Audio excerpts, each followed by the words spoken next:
Apenas 3 días después de dar a luz, mi suegra quiso echarme de casa. Llamé a mi padre. 2 minutos después, una caravana de coches de lujo rodeaba la puerta de la casa de mi marido. Mi suegra temblaba de miedo. El estruendo de un trueno tras la ventana me despertó de golpe. El dolor de la cesárea se agudizó, un escalofrío recorrió mi espalda. Instintivamente, busqué con la mano el calor de mi pequeña hija, pero a mi lado solo había un vacío helado. Me incorporé de un salto, aterrorizada, a pesar de la débil protesta de mi cuerpo. ¿Dónde estaba mi hija? ¿Dónde estaba Ana, mi ángel recién nacido de apenas 3 días? La puerta de la habitación se abrió de par en par. Mi suegra, Carmen, entró con el rostro tan frío y duro como el mármol, sin una pizca de emoción. Detrás de ella venía mi marido, Javier Pérez. Mantenía la cabeza gacha, sin atreverse a mirarme a los ojos. ¿Dónde está mi hija? ¿Dónde está Ana?, pregunté con voz temblorosa. Carmen esbozó una sonrisa despectiva, una mueca de desprecio en sus labios pintados de un rojo intenso. Está con la niñera, no tienes de qué preocuparte. A partir de ahora, recibirá mejores cuidados. ¿Qué quiere decir con eso, mamá? Mi corazón empezó a latir con fuerza, un mal presentimiento se apoderó de mi mente. ¿Qué quiero decir? Carmen arrojó una carpeta sobre la cama, justo delante de mí. Firma esto. Y después de firmar, lárgate de esta casa. La familia Pérez no necesita una nuera que no sabe dar herederos. Solo traer al mundo a una niña inútil. Temblorosa, cogí los papeles. Las palabras acuerdo de divorcio me golpearon la vista, crueles en su claridad. Debajo, las cláusulas eran despiadadas. Debía irme con las manos vacías, renunciar a todos los bienes comunes y, lo más importante, renunciar a la custodia de mi hija. Todo mi mundo se derrumbó. Miré a Javier, el hombre al que había amado con todo mi ser, el que me había jurado protección eterna. Javier, ¿qué es esto? Di algo, le supliqué. Él seguía sin levantar la cabeza. Su voz era un susurro débil y patético. Elena, fírmalo. Mi madre tiene razón. Soy hijo único. El apellido Pérez necesita un heredero que continúe el linaje. Tú no has podido dárnoslo. Cada una de sus palabras era una puñalada directa en mi corazón. El hombre que había sido mi mundo me estaba desechando a mí y a su propia hija por unas ideas arcaicas y crueles. Las lágrimas caían sin control, empapando los papeles del divorcio. ¿Por qué? ¿Solo porque he tenido una niña? También es tu sangre, grité desesperada. Deja de montar un numerito, espetó Carmen, perdiendo la paciencia. ¿O prefieres que llame a seguridad para que te saquen a rastras? Firma de una vez. No nos hagas perder el tiempo. Hizo una seña y 2 empleados robustos entraron y me sujetaron firmemente por los hombros. Carmen me metió un bolígrafo en la mano, forzándome a firmar. Mi firma quedó garabateada, borrosa por las lágrimas. En cuanto terminé, me arrebataron los papeles como si temieran que cambiara de opinión. Bien, ahora ya puedes irte, dijo Carmen con voz satisfecha. Me sacaron a la fuerza de la cama. Todavía llevaba puesto el fino camisón del hospital. Mi cuerpo débil se tambaleaba. No me dejaron coger nada, simplemente me empujaron hacia la puerta. Afuera la lluvia caía a cántaros y el viento soplaba con furia. Señora Carmen, Javier, por favor, déjenme ver a Ana una última vez, rogué de rodillas, agarrándome a la pierna de Javier. Él me apartó con brusquedad. Vete y no vuelvas nunca más. La pesada puerta de madera se cerró de golpe ante mí, encerrando todo mi amor, mi esperanza y a mi pequeña hija. Me quedé allí, bajo la lluvia helada de Madrid, las lágrimas mezclándose con el agua que me empapaba. Mi cuerpo dolía, pero el dolor de mi corazón era 1000 veces peor. Lo había perdido todo. Mi familia, mi marido, la hija que había llevado en mi vientre. Caminé sin rumbo por las calles desiertas de la capital en medio de la tormenta. No sabía a dónde ir. Mi mundo se había derrumbado por completo. Seguí caminando, sin destino, mientras la lluvia incesante azotaba mi piel y me helaba hasta los huesos. Mi cuerpo, debilitado por el parto, no tenía fuerzas. Caí desplomada en la acera, frente a una tienda cerrada. Se me habían secado las lágrimas, solo quedaba una amarga desesperación. Pensé en la muerte como la única liberación posible. Justo en ese momento, una luz brillante me cegó. Entrecerré los ojos y vi un Rolls Royce negro reluciente detenerse lentamente frente a mí. Antes de que pudiera asimilarlo, una caravana de al menos 20 coches de lujo se detuvo detrás de él. Maybachs y Bentleys brillaban bajo las farolas, creando una escena surrealista en medio de la noche lluviosa. La puerta del Rolls Royce se abrió y un hombre de mediana edad, con un traje impecablemente cortado y el pelo canoso peinado hacia atrás, bajó del coche. Sostenía un gran paraguas y caminó rápidamente hacia mí. Su porte emanaba una calma y una autoridad inusuales. «Señorita, ¿se encuentra bien?», preguntó con una voz profunda y respetuosa. Lo miré, aturdida, sin entender nada. «¿Quién es usted?». El hombre sonrió amablemente. «Soy Manuel, el mayordomo de la familia Morales. Hemos venido a llevarla a casa, señorita Elena». «Elena, señorita Elena», repetí como un autómata, con la mente en blanco. «Se equivoca de persona. Solo soy una mujer sin hogar a la que acaban de echar de casa de su marido». El mayordomo Manuel negó con la cabeza. Sus ojos brillaban con compasión y certeza. «No nos equivocamos, señorita. Usted es Elena Morales, la segunda hija del presidente Ricardo Morales, desaparecida hace 20 años. Cada palabra que pronunciaba era como un rayo que me partía en dos. Elena Morales, Ricardo Morales, esos nombres me resultaban completamente extraños. Crecí en un orfanato, nunca supe quiénes eran mis padres. ¿Cómo podía alguien aparecer ahora y decirme que era la heredera de una familia adinerada? ¿Era un sueño? No puede ser, debe de haber un error, tartamudeé. Manuel no dijo nada más. Hizo una seña y dos mujeres de uniforme se acercaron desde otro coche y me ayudaron a levantarme con delicadeza. Me pusieron un abrigo de lana grueso y cálido sobre los hombros. «Señorita Elena, su salud es muy frágil. Por favor, suba al coche, la llevaremos a casa primero. Todo se le explicará con claridad», dijo Manuel con voz persuasiva. Sin fuerzas para resistirme, dejé que me guiaran hasta el Rolls Royce. El interior era un mundo aparte. Tapicería de cuero de alta calidad, una suave luz ambiental, un ambiente cálido y una quietud asombrosa. El cansancio y el dolor parecieron disiparse un poco. El coche se deslizó suavemente en la noche. La caravana de 20 vehículos formaba una procesión imponente por las calles silenciosas de Madrid. Miré por la ventanilla las gotas de lluvia que resbalaban por el cristal. En una sola noche, mi vida había dado un giro que jamás habría podido imaginar. Del infierno de la traición, de repente era transportada a un paraíso de opulencia, pero mi mente era un torbellino de preguntas. ¿Cuál era mi verdadera identidad? ¿Quiénes eran mis padres? ¿Y por qué había estado perdida durante 20 años? Preguntas que se arremolinaban en mi cabeza, prometiendo un futuro lleno de turbulencias. La caravana viajó durante más de una hora, saliendo del ruidoso centro de la ciudad hacia una tranquila y exclusiva urbanización en las afueras, La Moraleja. Finalmente, nos detuvimos ante una imponente verja de hierro forjado con intrincados diseños. La verja se abrió lentamente, revelando un camino de grava que conducía a una finca tan vasta que no podía ver dónde terminaba. A ambos lados del camino había árboles centenarios y céspedes perfectamente cuidados. Al adentrarnos, una mansión tan espléndida como un palacio apareció ante mis ojos. La luz dorada se derramaba desde sus grandes ventanales, iluminando un amplio patio. Contuve la respiración ante tanta magnificencia. ¿Esta es mi casa?»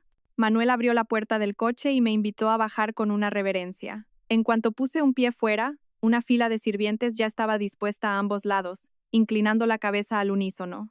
«Bienvenida a casa, señorita Elena». Me sentí abrumada y un poco extraña. Me guiaron al interior. El vestíbulo de la mansión era altísimo, con una gigantesca lámpara de araña de cristal que proyectaba una luz deslumbrante. Cada objeto, desde los muebles de maderas nobles y los óleos que colgaban de las paredes hasta los jarrones de cerámica antigua en las esquinas, irradiaba lujo y valor. «Elena, hija mía». Una voz débil y temblorosa llegó desde lo alto de la escalera.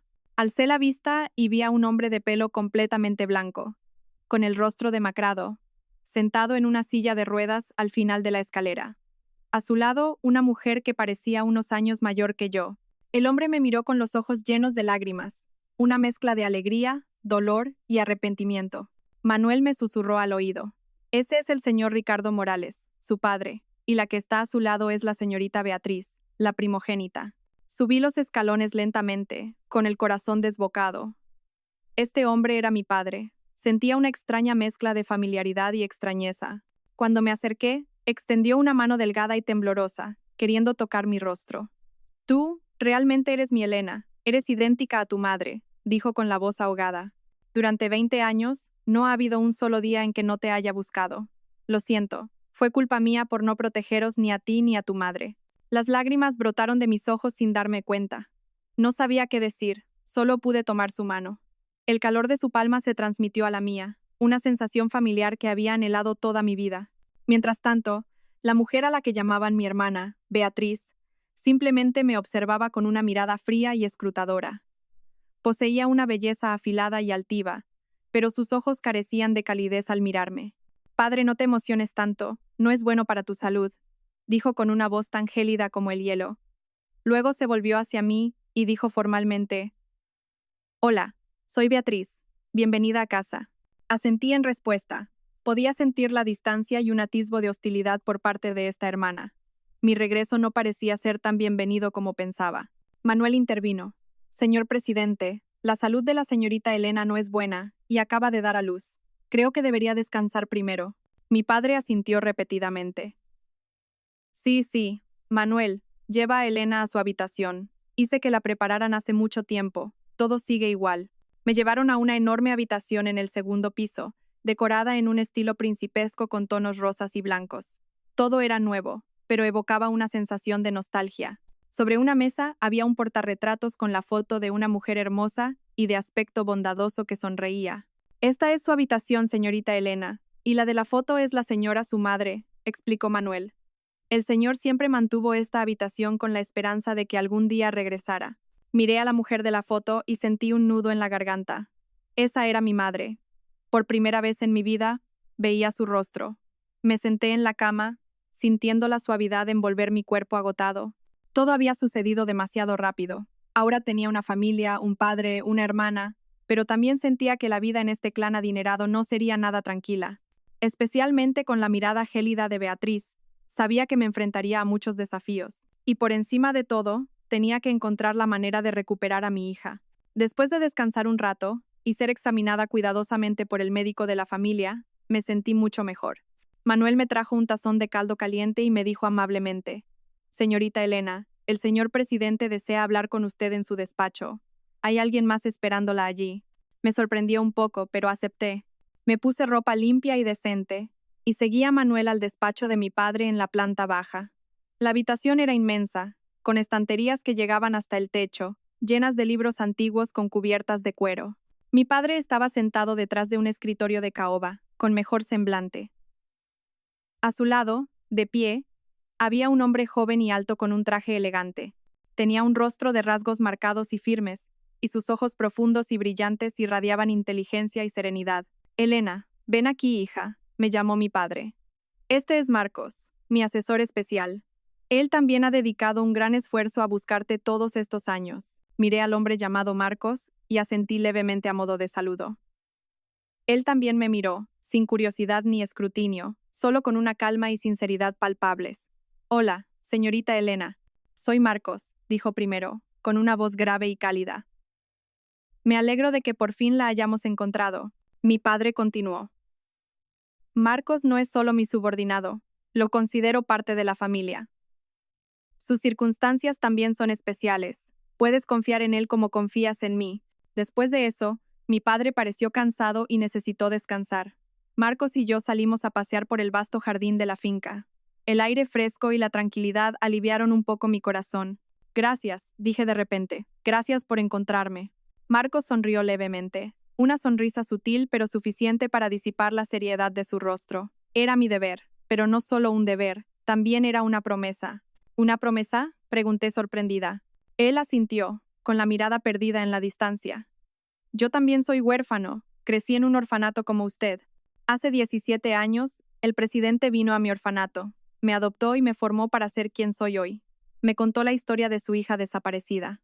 En ese momento, le prometí que dedicaría mi vida a encontrarla y traerla de vuelta. Su historia me conmovió profundamente. Resultaba que compartíamos un pasado similar, lo que me hizo sentir más cercana y confiada con él.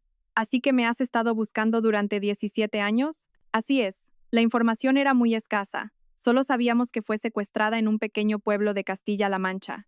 Recorrí casi todos los orfanatos del país, revisando miles de expedientes. No fue hasta hace poco, gracias a un golpe de suerte y a la tecnología de reconocimiento, que encontré una pista precisa.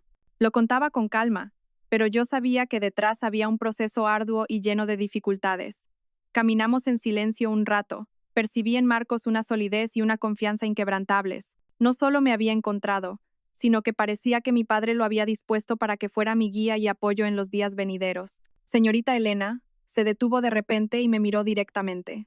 Su regreso cambiará muchas cosas en esta familia y en el grupo Morales. Le esperan muchas dificultades. La señorita Beatriz no aceptará su existencia fácilmente. Sus palabras eran una advertencia, pero también una afirmación de que entendía la situación y estaría a mi lado. Lo sé, respondí, con la voz ahora más firme, pero no he vuelto para luchar por nada. Solo quiero una cosa. ¿Y qué es? Lo miré, con los ojos ardiendo de determinación. Recuperar a mi hija. Marcos me observó durante un largo rato y luego asintió con firmeza. Entiendo. No se preocupe, la ayudaré. A partir de ahora seré su compañero. Cualquier cosa que necesite, solo tiene que decírmelo. En ese instante, supe que ya no estaba sola. En este mundo de lujo pero también de trampas, tenía un aliado, silencioso pero increíblemente fiable. Con él, creía que podría enfrentar cualquier tormenta y recuperar lo que me pertenecía. 2 días después de mi regreso a la mansión Morales, mi salud se había recuperado notablemente. El dolor físico había disminuido, pero la añoranza por mi hija se hacía cada día más intensa. Todas las noches soñaba con Ana llorando y llamándome. Sabía que no podía esperar más. Era hora de volver al lugar que me había arrojado al abismo del sufrimiento, no como una esposa abandonada, sino como Elena Morales. Esa mañana elegí un vestido de seda verde jade y un maquillaje ligero, pero suficiente para ocultar mi cansancio. Me miré en el espejo. Ya no era la chica ingenua y débil de antes. Mis ojos ahora brillaban con una determinación fría. Marcos ya me esperaba abajo. Me entregó una pequeña grabadora y una carpeta. Aquí está la grabación de su conversación con la familia Pérez esa noche. Su sistema de seguridad es bastante básico. Mis hombres la extrajeron fácilmente, explicó brevemente. Y esto es un extracto de transacciones sospechosas y pruebas de evasión fiscal de la empresa de los Pérez durante los últimos 3 años. Será suficiente para ponerlos en aprietos. Asentí, apretando la carpeta en mi mano. Gracias, Marcos. Con esto es más que suficiente. Iré contigo, dijo él. No es necesario, respondí con firmeza. Este es un asunto que quiero resolver por mi cuenta. Un lujoso Bentley blanco me llevó de vuelta a la villa de la familia Pérez. El escenario era el mismo, pero mi actitud era completamente diferente. Bajé del coche y entré con la cabeza bien alta. La empleada del hogar se quedó atónita al verme. Carmen estaba tomando el té en el salón. Al verme, sus ojos se abrieron como platos y golpeó la taza contra la mesa. Desgraciada, ¿aún tienes la cara de volver por aquí? Lárgate. Javier bajó de las escaleras y al verme, no pudo ocultar su sorpresa y disgusto. ¿Qué haces aquí de nuevo? Ya estamos divorciados, no eres bienvenida. Esbocé una sonrisa fría y me senté tranquilamente en el sofá de enfrente. No he venido a buscar su bienvenida, he venido a recuperar lo que es mío. ¿Tuyo? ¡Qué ridículo!, se burló Carmen. Ya firmaste el divorcio, te fuiste con las manos vacías. Aquí no hay nada que sea tuyo. Ah, sí. Puse la grabadora sobre la mesa y pulsé el botón de reproducción. La sala quedó en silencio. Solo resonaban sus propias palabras crueles de aquella noche lluviosa. La familia Pérez no necesita una nuera que no sabe dar herederos. Fírmalo. Mi madre tiene razón. Soy hijo único. El apellido Pérez necesita un heredero. El rostro de Carmen y Javier pasó del rojo a una palidez enfermiza. Ella, temblando, me señaló con el dedo. ¿Tú te atreviste a grabar? ¿Y por qué no? Apagué la grabadora. Si esta grabación llegara a la prensa, ¿qué pasaría con la reputación de la familia Pérez? Un clan prestigioso que trata cruelmente a su nuera recién parida, obligándola a renunciar a su propia hija solo por ser niña. Sería una historia muy interesante. No te atreverías, rugió Javier, pero su voz ya denotaba miedo. Y eso no es todo. Deslicé suavemente la carpeta sobre la mesa hacia ellos. Empresas Pérez parece ir viento en popa, ¿verdad? Evasión de impuestos, blanqueo de capitales, contrabando. ¿Cuántos años en la cárcel les costarían estos delitos, Javier? Javier, temblando, hojeó los documentos, el sudor le perlaba la frente. Me miró como si viera un monstruo. ¿Cómo conseguiste esto? No necesitas saber de dónde lo saqué. Solo necesitas saber que, si quiero, el imperio que la familia Pérez ha construido durante tanto tiempo se derrumbará en un instante. Mis palabras eran frías y afiladas. Y pagaréis por lo que me hicisteis a mí y a mi hija. Carmen ya no mostraba su arrogancia habitual. Tartamudeó. ¿Qué quieres? Lo que quiero es muy simple. Me levanté y los miré directamente a los ojos. Primero, anulen inmediatamente ese absurdo acuerdo de divorcio. Segundo, volveré aquí para llevarme a mi hija, Ana. A partir de ahora, llevará mi apellido. Morales. Ustedes no tienen derecho a ser su padre ni su abuela. Dicho esto, sin dedicarles una mirada más, me di la vuelta y salí. Sabía que esto era solo el principio, que la verdadera batalla estaba por venir. Pero hoy había sembrado el miedo en sus corazones, y ese miedo sería mi arma más poderosa. Unos días después de mi visita a la casa de los Pérez, entré oficialmente en el Grupo Morales como accionista mayoritaria, con el 20% de las acciones que mi padre me había transferido. Era parte del plan de mi padre y de Marcos para darme una posición sólida en la empresa. Mi primera reunión del Consejo de Administración se programó poco después. Sabía que no sería una reunión ordinaria. Sería mi primer campo de batalla, donde me enfrentaría directamente a mi hermana, Beatriz, y a las fuerzas que la apoyaban. Marcos pasó la noche anterior ayudándome a prepararme. Analizó la situación del grupo, las fortalezas y debilidades de cada proyecto, y la personalidad y postura de cada miembro del consejo. Beatriz ha sido vicepresidenta durante años, tiene muchos aliados en el consejo. Seguramente intentarán ponerte las cosas difíciles hoy, me advirtió Marcos. Atacarán tu mayor debilidad, tu falta de experiencia en gestión. No necesitas discutir directamente, solo mantén la calma y haz preguntas agudas y precisas. Deja que ellos mismos expongan sus fallos. Respiré hondo y asentí. Me puse un traje de chaqueta color beige hecho a medida por un diseñador. Llevaba el pelo recogido en un moño alto, proyectando una imagen de profesionalidad y poder. Cuando Marcos y yo entramos en la sala de reuniones, todas las miradas se centraron en mí.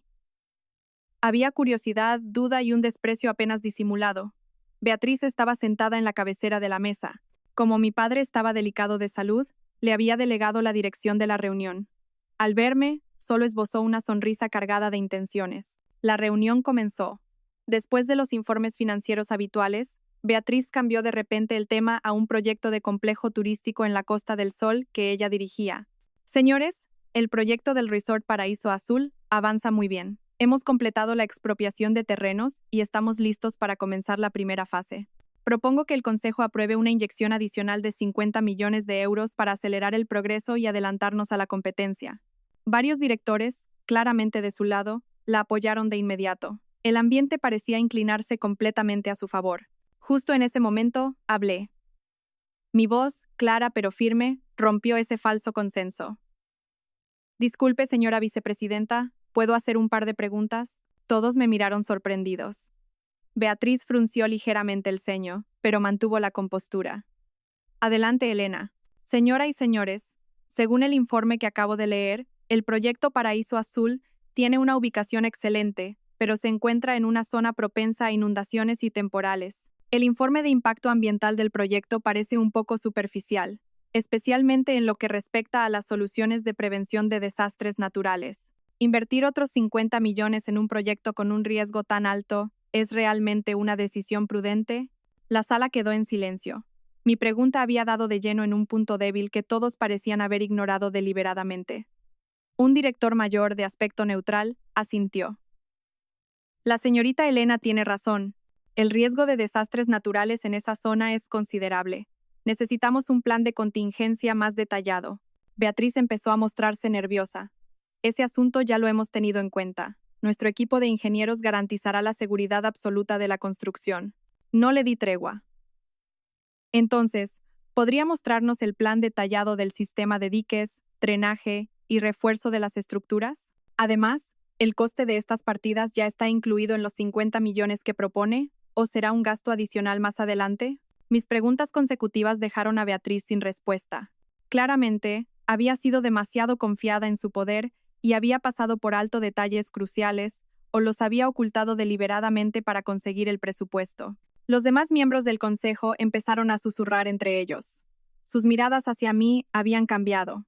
Ya no había desprecio, sino respeto. Finalmente, el accionista de más edad habló. Estoy de acuerdo con la señorita Elena. La propuesta de la vicepresidenta de inyectar más capital debe ser reevaluada.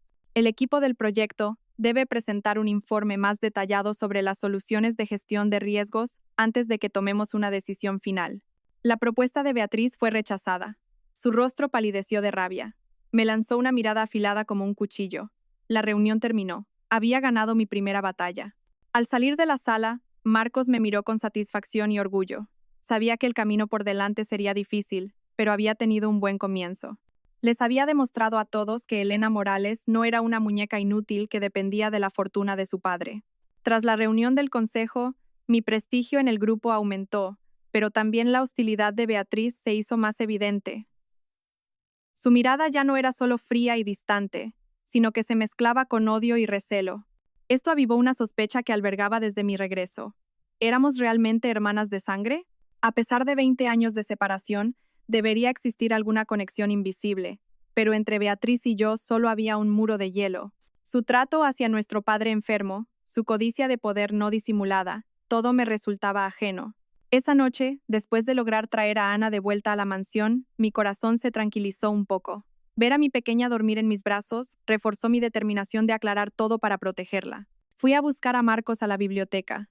Marcos, necesito pedirte ayuda con algo, dije seriamente. Dudo de la verdadera identidad de Beatriz. Marcos no pareció demasiado sorprendido. Dejó su taza de té y me miró atentamente. ¿Tiene alguna prueba? Ninguna prueba concreta, admití. Es solo un presentimiento. No siento ningún vínculo familiar con ella. Además, quiero saber más sobre mi pasado, sobre mi secuestro hace 20 años. Quizás la clave esté ahí. Marcos asintió. Entiendo. La verdad es que yo también tengo algunas dudas. No se preocupe, haré que investiguen todo el asunto de nuevo. Empezaremos por los antiguos empleados de la familia y los registros del orfanato donde creció. La investigación comenzó en secreto. Marcos movilizó a sus hombres de más confianza. Revisaron archivos polvorientos, buscaron a antiguos sirvientes que ya se habían jubilado, pasaron los días sin resultados concluyentes. Todo parecía borrado por el tiempo. Hasta que una tarde, Marcos me llamó con voz emocionada. Elena, hemos encontrado una pista importante. Una antigua niñera que cuidó de las dos cuando eran pequeñas. Ahora vive en una aldea remota. Partimos de inmediato. La niñera tenía más de 70 años, el pelo blanco, pero la mente lúcida. Al verme, rompió a llorar. Señorita Elena, ¿es usted de verdad? Es igual que la señora. Cuando se calmó, empezamos a preguntarle. Al mencionar a Beatriz, la anciana pareció dudar. La señorita Beatriz, de pequeña, no se parecía a usted. Era callada, siempre sola. ¿Recuerda alguna característica física especial de la señorita Beatriz? Preguntó Marcos, yendo al grano. La mujer pensó un momento y luego dio una palmada. Ah, ya recuerdo. De niña se cayó por las escaleras. Tenía una pequeña cicatriz en la frente, justo debajo del nacimiento del pelo. No era grande, pero se notaba si te fijabas. Mi corazón dio un vuelco. La Beatriz que yo conocía tenía la frente completamente lisa. ¿Algo más? Pregunté con urgencia. Sí, continuó. La niñera que os cuidaba directamente se llamaba Aitana Ruiz. Después de que usted fuera secuestrada, ella también desapareció misteriosamente. El señor la buscó por todas partes, pero no la encontró. Aitana Ruiz. Ese nombre era como una llave que abría una puerta secreta. Al volver, Marcos ordenó una investigación inmediata sobre esa niñera. Los resultados, obtenidos en solo un día, nos dejaron atónitos. Aitana Ruiz tenía una hija nacida el mismo año que Beatriz. Y lo más espeluznante, al comparar las fotos de infancia de esa niña con las de Beatriz, el parecido era asombroso. Marcos consiguió en secreto una muestra de ADN de Beatriz a través de un cepillo de pelo y la comparó con un pariente lejano de Aitana Ruiz.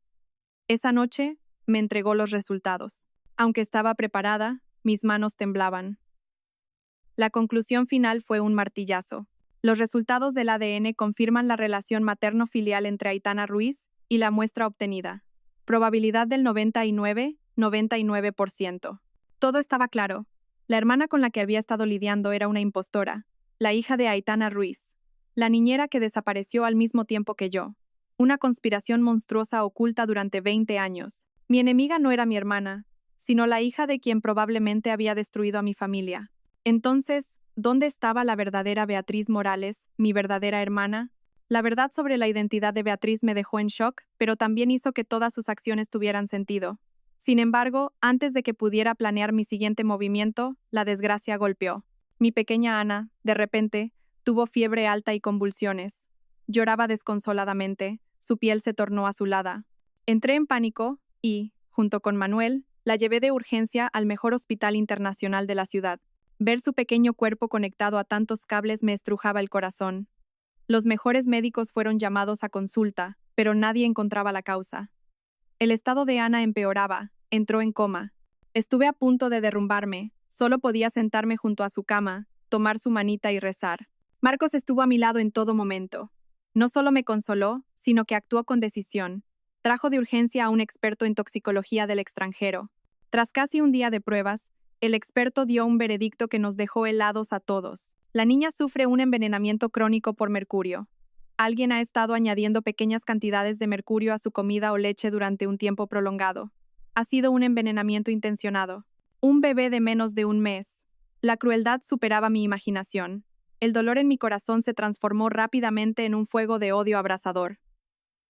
¿Quién? ¿Quién había sido tan cruel con mi hija? La familia Pérez fueron los primeros sospechosos. Me odiaban, tenían motivos para vengarse, pero tampoco podía descartar a la impostora, Beatriz. Ella me veía como una espina clavada. Atacar mi punto más débil, mi hija, me haría caer. Marcos ordenó una investigación inmediata. La seguridad en la mansión Morales era extremadamente estricta. Era difícil que un extraño se infiltrara. El culpable tenía que ser alguien de dentro. Su equipo revisó todas las cámaras de seguridad de las últimas 2 semanas y los antecedentes de todos los empleados, especialmente los asignados al cuidado de Ana. La investigación dio resultados rápidamente. Descubrieron a una nueva empleada contratada hacía unas 3 semanas, llamada Laura. Su comportamiento era muy sospechoso. Las cámaras la grabaron entrando a escondidas en la habitación de Ana fuera de su turno de trabajo. Y después de que Ana ingresara en el hospital, la empleada desapareció sin dejar rastro. Siguiendo la pista de Laura, el equipo de Marcos descubrió una verdad impactante. Había recibido una gran suma de dinero de una cuenta bancaria cuyo titular era Carmen, la madre de Javier Pérez. Todo estaba claro. Los Pérez habían sobornado a la empleada para envenenar a mi hija. Pero cuando Marcos investigó más a fondo, descubrió otro detalle. Antes de cometer su acto atroz, la empleada Laura tuvo una reunión secreta con una mujer.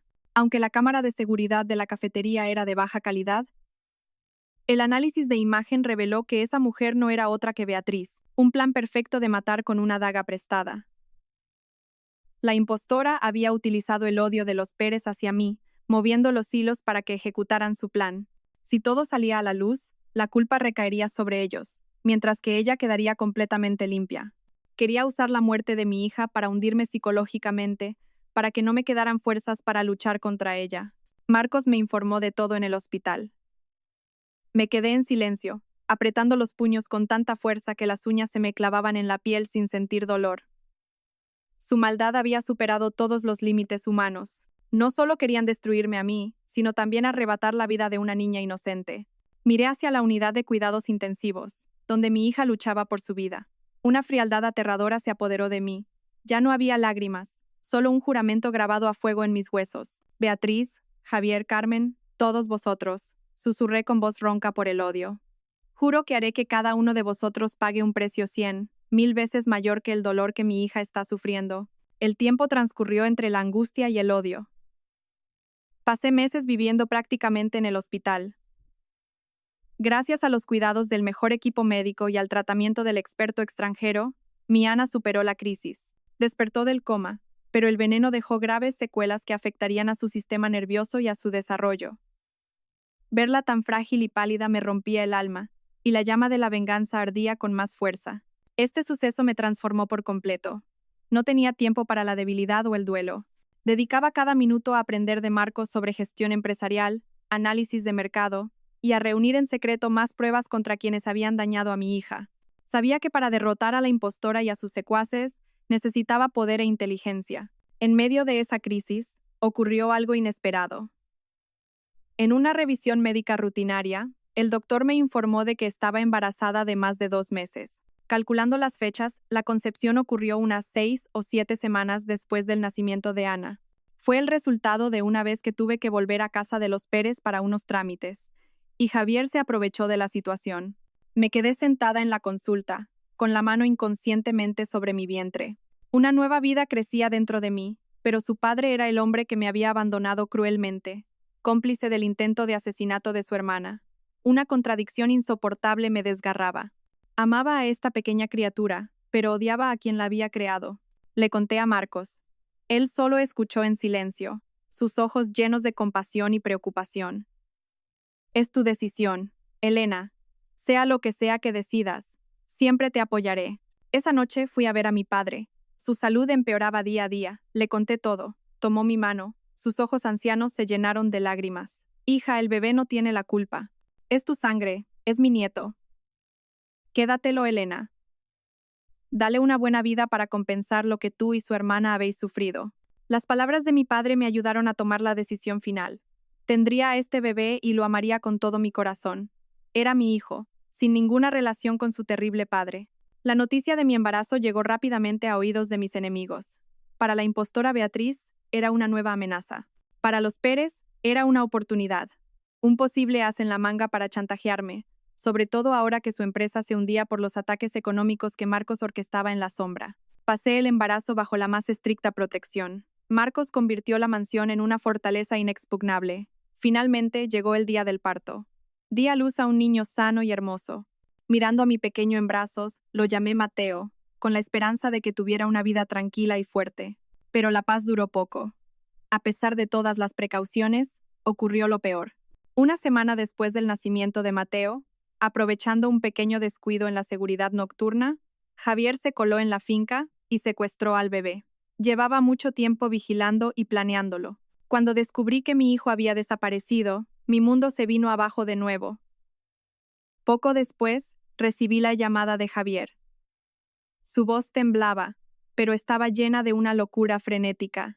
Elena, tu hijo está en mis manos. Si lo quieres de vuelta, prepara 500 millones de euros en efectivo y todas tus acciones del Grupo Morales. Y no avises a la policía, o no lo volverás a ver jamás. La voz enloquecida de Javier todavía resonaba en mis oídos, pero mi mente se volvió fría y extrañamente tranquila. El miedo inicial fue reemplazado por una furia contenida. Había cruzado mi último límite. Se había atrevido a tocar a mi hijo recién nacido. De acuerdo, acepto, respondí, con la voz firme. Dame una hora y un lugar, pero tengo que estar segura de que mi hijo está bien. Javier pareció sorprendido por mi calma. Me envió un video corto de Mateo durmiendo plácidamente. Esta medianoche, ven sola con el dinero y los papeles a la fábrica de cemento abandonada en las afueras. Recuerda sola. En cuanto colgué, busqué a Marcos. Él había escuchado toda la conversación. Su rostro se endureció, sus ojos afilados. Está desesperado. Es una trampa. Seguro que Beatriz está detrás de esto. Lo sé, dije apretando los puños. Pero tengo que ir. No puedo permitir que Mateo corra peligro. Por supuesto que tienes que ir, respondió Marcos al instante. Pero no irás sola. Le tenderemos una trampa aún mayor. Trazamos un plan detallado y audaz. Marcos movilizó a su mejor equipo de seguridad, hombres entrenados y leales. Rodearían la fábrica en secreto de antemano, cortando toda vía de escape. Yo sería el cebo, entraría sola para atraer la atención de Javier. La preparación del dinero y los documentos de transferencia de acciones se llevó a cabo con urgencia. Por supuesto, la mayor parte del dinero era falso, con dispositivos de localización ocultos. El contrato de transferencia también fue redactado con cláusulas legales que lo invalidarían de inmediato. Medianoche. El cielo era negro como la tinta. Conduje sola hasta la fábrica abandonada. El lugar era desolador. En ruinas, los edificios grises de cemento se alzaban como monstruos en la oscuridad. Entré con 2 grandes maletas llenas de dinero. Dentro, la luz era tenue. Javier estaba allí, sosteniendo a Mateo. Su aspecto era demacrado, sus ojos inyectados en sangre, llenos de pánico y locura. ¿Dónde está el dinero y los papeles? Gruñó. Aquí. Dejé las maletas y las empujé hacia él. ¿Dónde está mi hijo? Dámelo. Firma los papeles primero, gritó, sujetando al bebé con una mano y apuntándome con un cuchillo con la otra. Con calma, cogí el bolígrafo y firmé el contrato. En el momento en que se agachó para comprobar la firma y abrir las maletas, supe que era la hora. Grité con todas mis fuerzas y, al mismo tiempo, pateé un bidón vacío cercano, creando un estruendo ensordecedor. Era la señal. Inmediatamente, desde las sombras, el equipo de Marcos irrumpió como fantasmas. Potentes focos se encendieron, iluminando toda la fábrica. Javier, aterrorizado, retrocedió, el cuchillo temblando en su mano. Javier Pérez, se acabó. La voz de Marcos resonó, firme y autoritaria, mientras salía de detrás de una columna de hormigón. «¡No te acerques o lo mato!», gritó Javier, poniendo el cuchillo en el cuello de Mateo. Mi corazón se encogió, pero confiaba en Marcos. Él se detuvo, levantando las manos. Tranquilo, Javier. ¿Crees que puedes escapar así? Beatriz te ha abandonado. Solo eres un peón. Entréganos al bebé y recibirás clemencia. Las palabras de Marcos dieron en el blanco. Javier se quedó paralizado, sus ojos reflejaban dolor y desesperación. Sabía que había perdido, que había sido utilizado. Aprovechando su vacilación, Marcos se lanzó hacia él como un rayo. Con un movimiento profesional, desvió el cuchillo y rápidamente cogió a Mateo. Todo sucedió en un instante. El equipo de seguridad se abalanzó y redujo a un Javier completamente derrumbado. Corrí a abrazar a mi hijo. Estaba a salvo, sin un rasguño. Con mi bebé en brazos, miré a Marcos con una gratitud infinita. Habíamos ganado. Javier Pérez fue detenido esa misma noche. Enfrentado a las frías paredes de una celda, a los cargos de secuestro y extorsión, a la cruda realidad de que el imperio de su familia se había desvanecido, se vino abajo por completo. Su odio hacia mí se convirtió en un resentimiento profundo hacia quien lo había empujado a ese abismo, Beatriz. Se dio cuenta de que solo había sido una herramienta, un peón desechable. Pidió verme. Fui, pero me quedé fuera, observándolo a través de un grueso cristal. Gritaba, golpeaba el cristal, contando cómo Beatriz se le había acercado, cómo le había prometido ayudarle a recuperarlo todo, y cómo lo había instigado a cometer el secuestro. Pero no tenía pruebas. Todas sus comunicaciones habían sido discretas. Sabía que decía la verdad, pero el testimonio de un criminal no tenía mucho peso. Aún así, su decisión de confesarlo todo en el juicio era suficiente para poner nerviosa a Beatriz, pero subestimamos su crueldad y su determinación. La noche antes del juicio llegó una noticia impactante. Javier Pérez se había suicidado en su celda. Usó una cápsula de veneno que tenía escondida. Junto a su cuerpo, solo una nota apresurada asumiendo toda la culpa, sin una sola mención al autor intelectual. La pista más importante había sido cortada. En cuanto se confirmó la muerte de Javier, Beatriz actuó. Sabía que, aunque él estuviera muerto mientras yo sospechara, nunca estaría tranquila. Decidió dar un golpe final, un golpe destructivo para enterrar el pasado para siempre.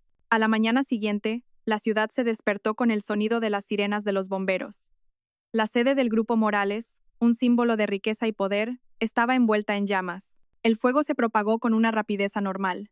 El objetivo principal no eran las oficinas, sino el centro de datos y el archivo de registros en el sótano.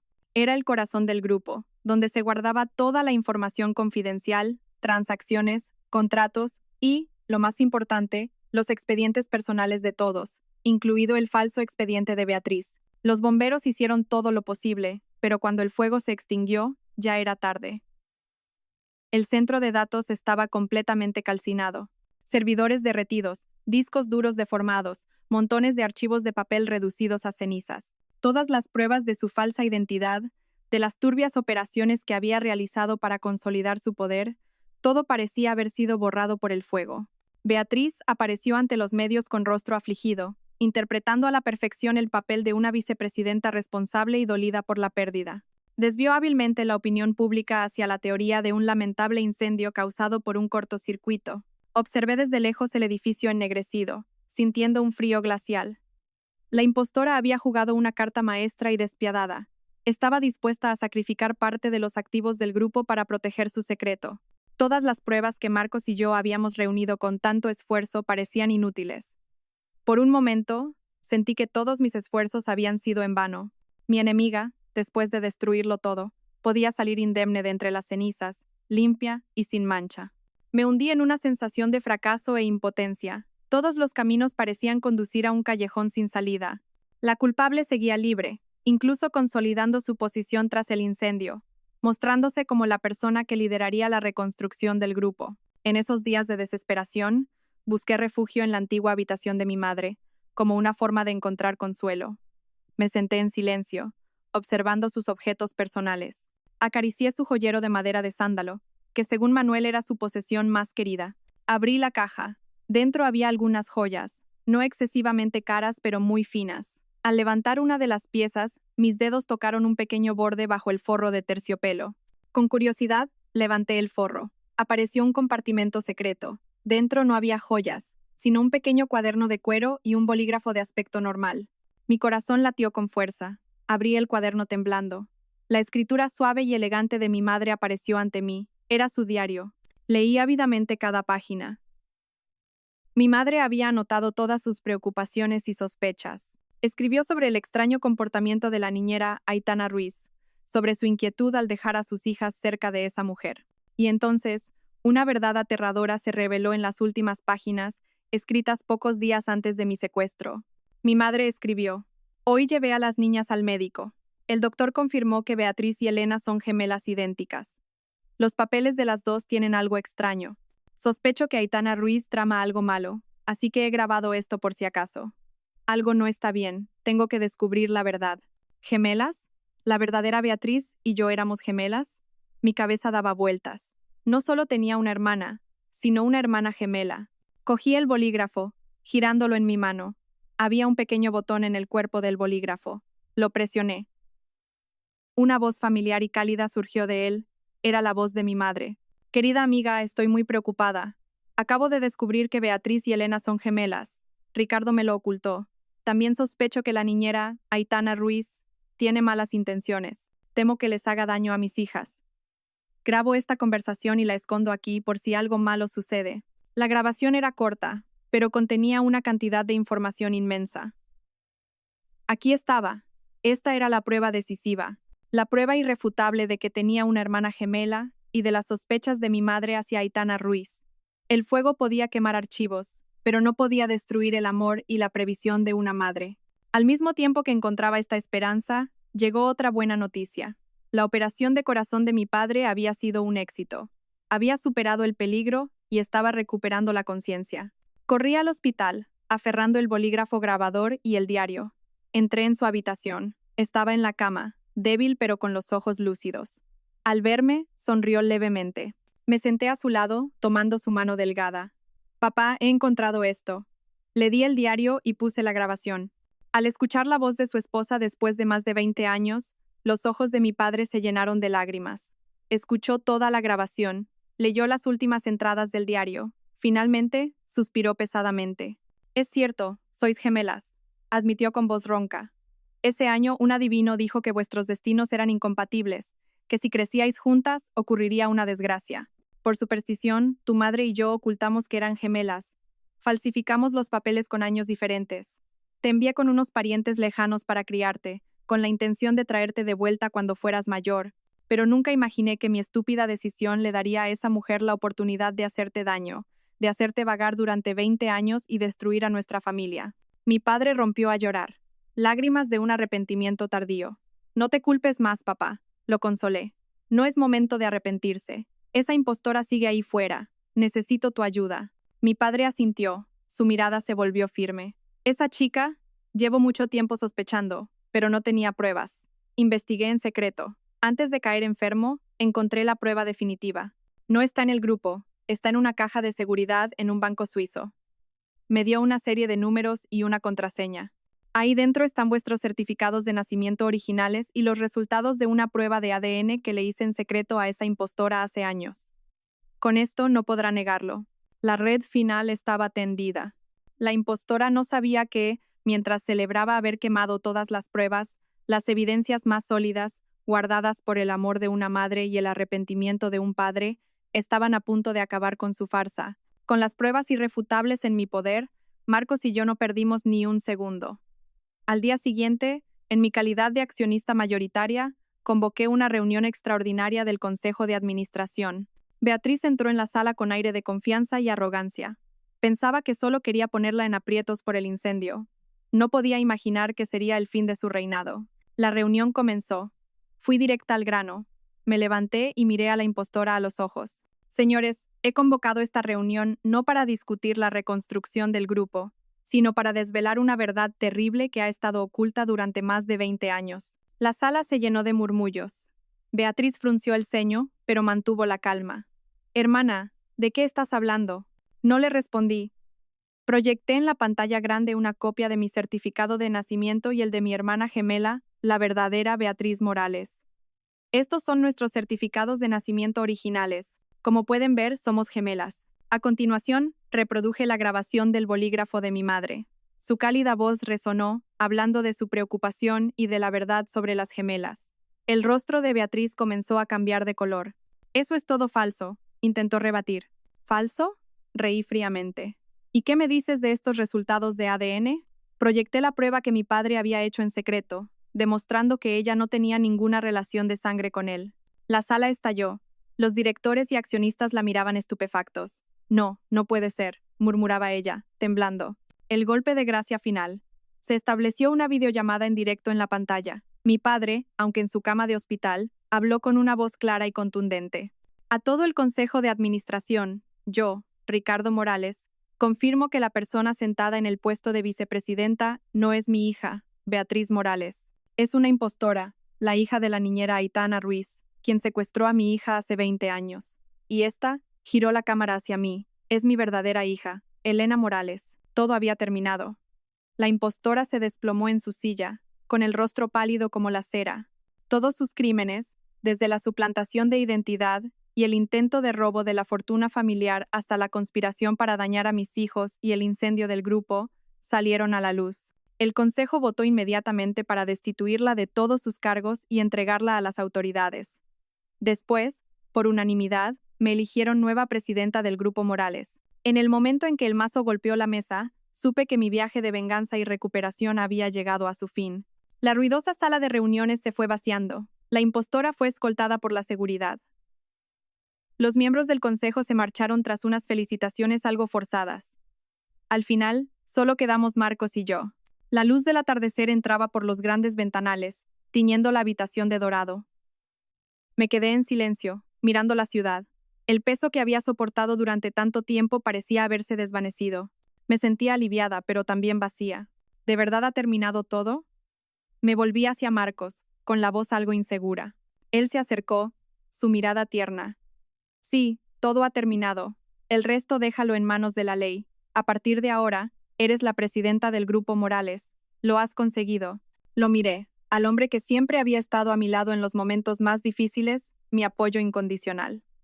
Sin ti, no sé si habría llegado hasta aquí. Gracias, Marcos. Gracias por todo. Mis lágrimas comenzaron a caer, pero esta vez eran de gratitud y felicidad. Él secó suavemente mis lágrimas. Ya te lo dije, era mi deber y mi promesa. Frente a los últimos miembros que quedaban en la sala, tomé su mano y dije con voz clara y firme: Señores, aprovecho para presentarles a Marcos. No solo es el asesor especial del grupo, sino también la persona más importante para mí. Todo mi éxito de hoy se debe a su ayuda. La gente nos miró con sorpresa, pero luego asintieron con comprensión. Esa noche, en el despacho del presidente que acababa de ocupar, Marcos y yo contemplamos juntos las luces de la ciudad. La batalla ha terminado, Elena, dijo de repente, llamándome por mi nombre de forma íntima. Ahora es el momento de pensar en nuestra propia felicidad. Dicho esto, se arrodilló, sacando una pequeña caja de terciopelo de su bolsillo. La abrió, revelando un deslumbrante anillo de diamantes. Elena Morales, ¿quieres casarte conmigo? Me quedé atónita. La felicidad me desbordaba. Nunca pensé que después de todo lo ocurrido, encontraría un refugio tan pacífico y dulce. Asentí. Las lágrimas de felicidad corrían sin cesar. Sí quiero. Me puso el anillo. Encajaba perfectamente. Se levantó y me abrazó. En medio de las luces de la ciudad, nos dimos un beso. Un capítulo doloroso de odio y venganza se había cerrado, dando paso a uno nuevo de amor y esperanza. Con el tiempo mi vida encontró su cauce. La impostora y su madre, Aitana Ruiz, fueron detenidas y condenadas por sus crímenes. Los bienes de la familia Pérez fueron embargados y Carmen vivió sus últimos días en soledad y remordimiento. Todas las deudas parecían saldadas, pero algo seguía inquietándome. No quería vivir anclada en el odio. Quería transformar mi dolor en algo significativo. Pensé en la villa de los Pérez, el origen de mi tragedia. Después de su caída, el banco la embargó. Con mis propios ahorros, la compré. Muchos no lo entendieron. Incluso Marcos se sorprendió al principio. Me preguntó por qué quería conservar un lugar lleno de recuerdos tan dolorosos. Sonreí y le dije: precisamente porque fue un lugar de dolor. Quiero convertirlo en un lugar de esperanza. Quiero que las mujeres en mi misma situación, maltratadas y abandonadas, tengan un refugio donde empezar de nuevo. Decidí renovar la villa por completo. Derribé los muros sombríos y los reemplacéle por grandes ventanales que dejaban entrar la luz del sol. El jardín descuidado se limpió y se llenó de flores. Cada rincón fue pintado con colores cálidos y luminosos. Lo llamé Hogar Amanecer. No era solo un refugio temporal, sino un centro de apoyo integral, con psicólogos para sanar heridas, talleres para encontrar trabajo y una guardería para cuidar de sus hijos. El día de la inauguración, conté mi historia, no para provocar lástima, sino para transmitir un mensaje. No importa cuán cruelmente te trate la vida, nunca pierdas la esperanza. Convierte las piedras que te lanzan en los cimientos para construir una vida nueva y más fuerte. Al ver las sonrisas y las lágrimas de felicidad de las primeras mujeres que entraban al hogar, supe que había hecho lo correcto. El odio se había disipado, y de las cenizas del pasado, brotaba una nueva vida llena de amor. Mientras yo estaba ocupada con el grupo y el hogar amanecer, Marcos continuaba en silencio con otra misión. Sabía que en mi corazón quedaba un vacío, la añoranza por mi hermana gemela perdida, la verdadera Beatriz. Tras su detención, Aitana Ruiz enloqueció y se negó a revelar el paradero de la verdadera Beatriz, insistiendo en que había muerto hacía mucho tiempo. Pero no la creímos. Una mujer tan astuta no se desharía de una carta tan valiosa. Marcos hizo rastrear todos los orfanatos y centros de asistencia social del país. La búsqueda era como encontrar una aguja en un pajar. Pasaron los meses sin noticias. A veces casi perdía la esperanza, hasta que un día, Marcos volvió a casa con una expresión de alegría y reflexión. Me mostró una foto antigua y amarillenta. Mira esto, dijo. En la foto, un grupo de cuidadoras posaba con niños en un patio. Entrecerré los ojos y mi corazón se detuvo. En una esquina, una mujer joven cuyo rostro era idéntico al mío. Y lo más importante, en su muñeca, una pequeña marca de nacimiento en forma de media luna. Era idéntica a la mía. ¿Quién es? ¿Dónde es esto?, pregunté, con la voz temblorosa por la emoción. Esta foto fue tomada hace unos 5 años en un orfanato de una provincia montañosa del norte, explicó Marcos.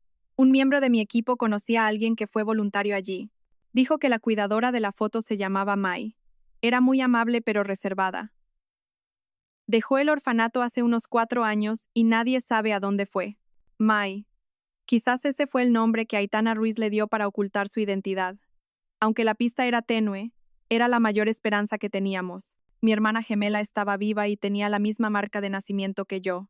La pista sobre mi hermana gemela encendió en mí una llama de esperanza. Decidí aparcar mis obligaciones para embarcarme en su búsqueda junto a Marcos. Llevamos a Ana y a Mateo con nosotros. Ana, tras un largo tratamiento, estaba mucho mejor. Aún era frágil, pero ya corría y reía. Mateo era un niño robusto y vivaz. Volvimos al pequeño pueblo de Castilla-La Mancha donde todo comenzó. Nuestro primer destino fue el orfanato donde crecí. La antigua directora, la señora Sofía, ya jubilada, nos recibió en su casa. Al verme, se quedó atónita y luego me abrazó llorando. Le conté mi historia. Cuando le pregunté si recordaba a alguna otra niña como yo, se quedó pensativa. Recuerdo tu caso perfectamente.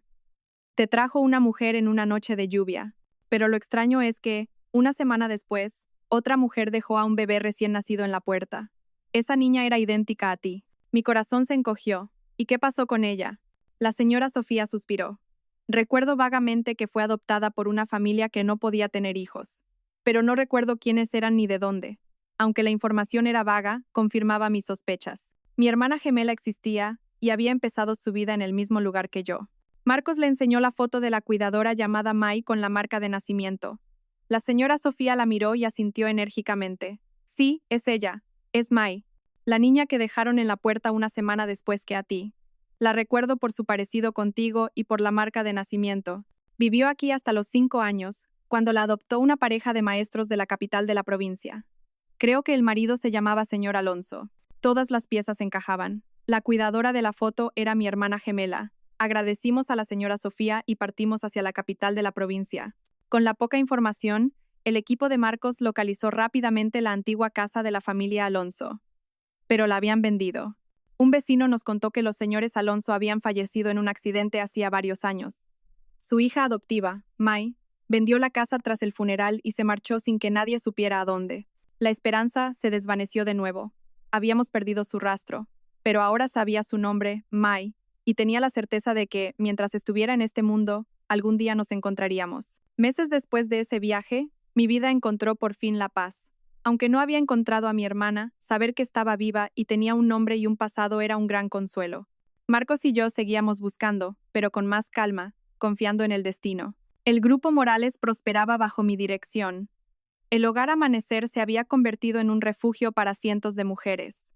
Mi padre, ya recuperado, disfrutaba de su jubilación con sus nietos. Y entonces, un hermoso día, Marcos y yo decidimos casarnos. Fue una ceremonia íntima y cálida en el jardín de la mansión. Llevaba un vestido blanco y caminé hacia Marcos de la mano de mis dos hijos. Ana era la dama de honor, esparciendo pétalos de rosa. Mateo, con un diminuto traje, era el padrino. Mi padre sonreía desde su silla de ruedas, con los ojos brillantes de felicidad. Cuando estuve frente a Marcos, su mirada estaba llena de amor. Gracias por llegar a mi vida y darme una familia completa. A partir de ahora, siempre estaré aquí para protegeros, dijo con su voz cálida y sincera. Intercambiamos los anillos y nos besamos bajo los aplausos.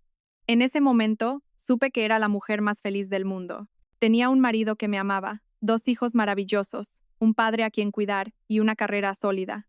Mi vida había cerrado un círculo, resurgiendo de las cenizas más fuerte que nunca. Esa noche, mientras estábamos todos juntos, Marcos recibió una llamada.